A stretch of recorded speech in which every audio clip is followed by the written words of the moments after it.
لیکن اس کے باوجود ہمارے نبی علیہ السلام نے کبھی بھی دین کی تبلیغ نہیں چھوڑی اور اللہ کی طرف سے منہ نہیں موڑا، دین کی تبلیغ سے منہ نہیں موڑا، اپنا کام اپنا مشن جاری رکھا۔ اور یہی بات ہمیں بتائی گئی، ہمیں درس دیا گیا کہ اگر زندگی میں تمہیں کبھی بھی کوئی مصیبت، تکلیف، پریشانی آئے، دین کے راستے پہ اگر تم چل رہے ہو، تو اگر تمہیں دین کے راستے میں مشکلات کا سامنا کرنا پڑ رہا ہے، اگر تمہیں پریشانیوں کا سامنا کرنا پڑ رہا ہے، تو پھر نبی علیہ السلام کی تاریخی زندگی کو پڑھ لیں، نبی پاک علیہ السلام کی اسوہ حسنہ کو پڑھ لیں، جس طرح ہمارے نبی نے پریشانیوں کا ڈٹ کے مقابلہ کیا اور کبھی بھی دین کی تبلیغ نہیں چھوڑی اور اپنے مشن سے نہیں ہٹے، اس طرح امت کو بھی یہی تبلیغ فرمائی گئی کہ تم بھی اپنے مشن سے نہیں ہٹو گے، اپنا کام جاری و ساری رکھو گے۔ پیارے بچوں، آئیے ہم مثال دیکھتے ہیں کہ نبی کریم علیہ السلام کی اسوہ حسنہ سے صبر و استقلال کی مثال کیا ہے۔ اب ذرا دیکھیے کتاب پہ، ایک مرتبہ نبی پاک علیہ السلام حرم کعبہ میں نماز ادا فرما رہے تھے، بڑی مشہور حدیث ہے، نماز ادا فرما رہے تھے، تو نماز پڑھتے ہوئے جب آپ حالت سجدہ میں گئے، ساتھ ہی صحن کعبہ میں کافروں کی جماعت بھی موجود تھی، تو آپ کو پتہ ہے کہ کفار تو ہر وقت دشمنی نکالنے کا موقع تلاش کرتے تھے، انہیں موقع چاہیے ہوتا تھا، تو آج انہیں موقع پھر مل گیا۔ تو جیسے نبی پاک علیہ السلام سجدے کی حالت میں ہوئے تو ابو جہل بدبخت نے ایک کافر عقبہ بن ابی معیط، بیٹا یہ نام دیکھ لیں، عقبہ بن ابی معیط، ابی معیط کو اکسایا، ابو جہل نے اکسایا، کس کام پہ؟ کہ نبی پاک علیہ السلام سجدے میں ہیں، اس طرح کرو ایک اونٹ کی اوجڑی لے کے آؤ، اوپر ڈال دو۔ اب بیٹا یہاں پہ MCQs بھی بن سکتے ہیں۔ نبی پاک علیہ السلام جب سجدہ کی حالت میں تھے تو آپ کی پشت مبارک پر اونٹ کی اوجڑی کس کافر نے ڈالی؟ یہاں ہم رائٹ آپشن یہ لگا سکتے ہیں، عقبہ بن ابی معیط۔ اسی طرح MCQ بن سکتا ہے کہ عقبہ بن ابی معیط کو نبی پاک علیہ السلام کی پشت مبارک پر اوجڑی ڈالنے کے لیے کس نے اکسایا؟ کس کے اکسانے پر عقبہ بن ابی معیط نے یہ کام کیا؟ جواب آئے گا ابو جہل۔ یہ MCQs ہیں بیٹے۔ تو جب یہ ہوا تو کسی نے وہ خبر حضور علیہ السلام کی بیٹی سیدہ خاتون جنت سیدہ فاطمہ سلام اللہ علیہا کو جا کر دی، تو سیدہ دوڑی ہوئی آئیں اور آ کر اپنے والد گرامی حضور اکرم صلی اللہ علیہ وسلم کی پشت مبارک سے وہ اوجڑی ہٹائی اور کافروں کے لیے بد دعا کی۔ تو اب بیٹا یہاں پہ ایک MCQ بن سکتا ہے کہ نبی مکرم صلی اللہ علیہ وسلم جب نماز کی حالت میں تھے، کافروں نے پشت پر اوجڑی ڈالی، تو کس صاحبزادی نے پشت سے وہ اوجڑی ہٹائی؟ تو آپ کہہ سکتے ہیں حضرت فاطمہ سلام اللہ علیہ۔ جی پیارے بچوں، اس طرح جب انہوں نے پشت مبارک سے اوجڑی ہٹائی اور کافروں کے لیے بد دعا کی، نبی پاک صلی اللہ علیہ وسلم نے فرمایا بیٹا ان کے لیے بد دعا نہ کرو، بیٹا یہ نہیں جانتے کہ ان کی بھلائی کس بات میں ہے، تو نبی پاک علیہ السلام نے ان کے لیے دعائیہ کلمات بولے۔ تو پیارے بچوں، اس طرح یہ ایک مثال مکمل ہوتی ہے جس سے پتہ چلتا ہے کہ کافروں نے حالت سجدہ میں اونٹ کی اوجڑی ڈال دی، اتنی توہین کی، گستاخی کی، اتنی بے ادبی کی، لیکن اس کے باوجود نبی پاک علیہ السلام صبر و استقلال کا پہاڑ بنے رہے، لیکن آپ صلی اللہ علیہ وسلم نے ان کے لیے بد دعا نہیں کی اور ان کے لیے نبی پاک صلی اللہ علیہ وسلم نے کوئی بد دعائیہ جملے نہیں بولے، بلکہ صبر و استقلال کا مظاہرہ فرمایا۔ اسی طرح پیارے بچوں، ہم ایک دوسری مثال دے سکتے ہیں، وہ مثال بھی ہے، ایک الگ شارٹ کوسچن بھی بن سکتا ہے اور اس کی سٹیٹمنٹس جو ہے وہ مختلف طریقوں سے آ سکتی ہیں۔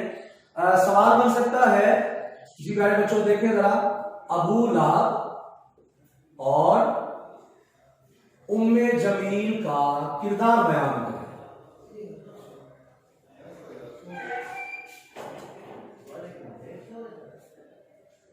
جی پیارے بچوں، ابو لہب اور ام جمیل کا کردار بیان کریں اور اسی کی دوسری اسٹیٹمنٹ بن سکتی ہے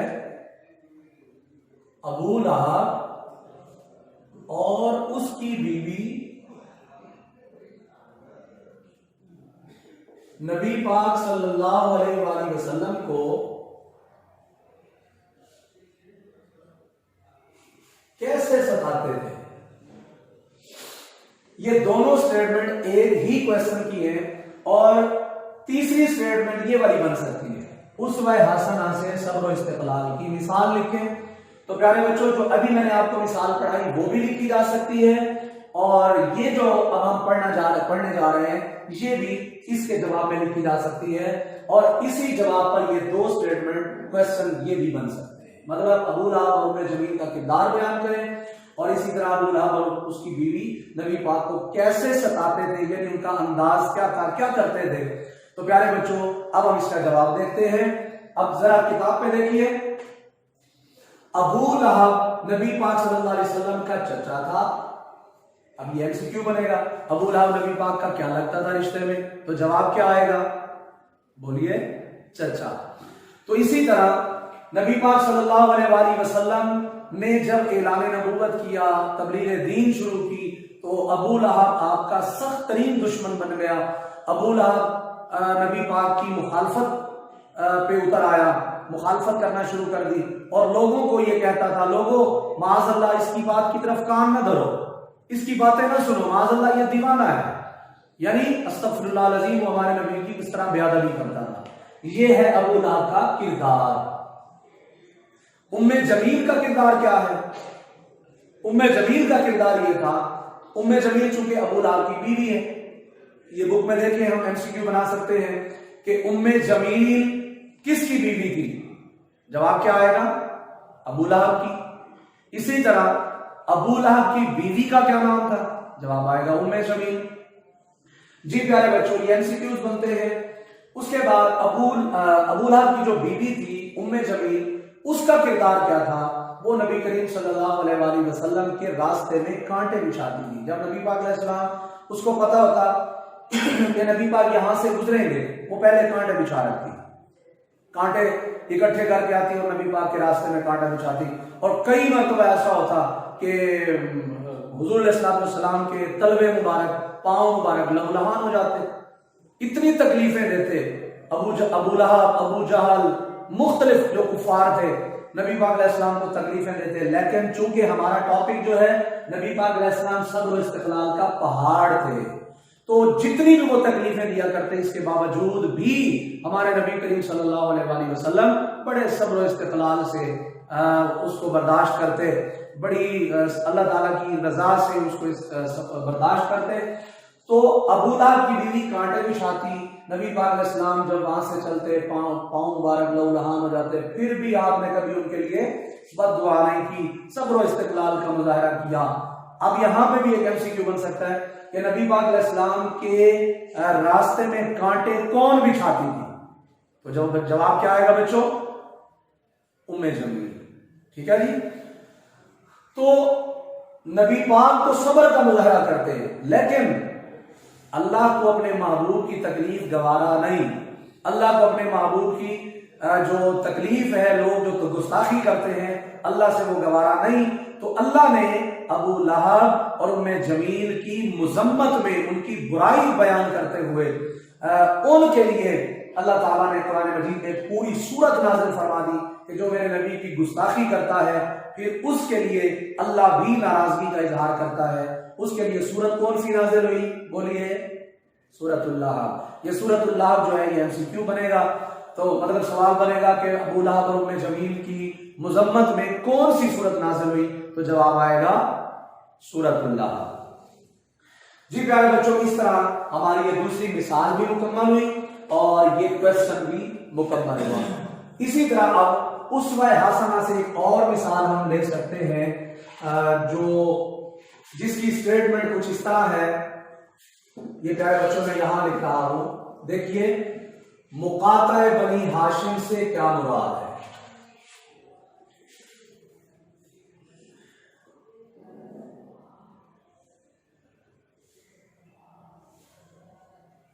مقاطع بنی ہاشم سے کیا مراد ہے؟ اور اسی کی ایک اور اسٹیٹمنٹ بن سکتی ہے شیب ابی طالب میں